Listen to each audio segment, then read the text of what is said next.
السلام علیکم ورحمۃ اللہ وبرکاتہ۔ بسم اللہ الرحمن الرحیم۔ انس بن مالک رضی اللہ تعالی عنہ سے مرفوعاً مروی ہے، مظلوم کی بد دعا سے بچو اگرچہ وہ کافر ہی کیوں نہ ہو، کیونکہ اس کے درمیان کوئی رکاوٹ پردہ نہیں۔ عبداللہ بن عمر رضی اللہ تعالی عنہ سے مرفوعاً مروی ہے، مظلوم کی بد دعا سے بچو کیونکہ یہ آسمان کی طرف چنگاری کی صورت میں جاتی ہے۔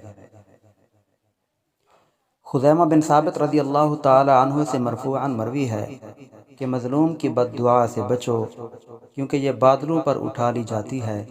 اللہ عز و جل فرماتا ہے، میری عزت اور جلال کی قسم میں اس کی ضرور مدد کروں گا اگرچہ کچھ دیر بعد ہی کیوں نہ ہو۔ دوستو، اللہ تعالیٰ سے دعا کرتے ہیں کہ اللہ تعالیٰ ہمیں ان احادیث پر عمل کی توفیق عطا فرمائے اور اپنے پیارے حبیب صلی اللہ علیہ وآلہ وسلم کی سچی اتباع اور محبت نصیب فرمائے، آمین۔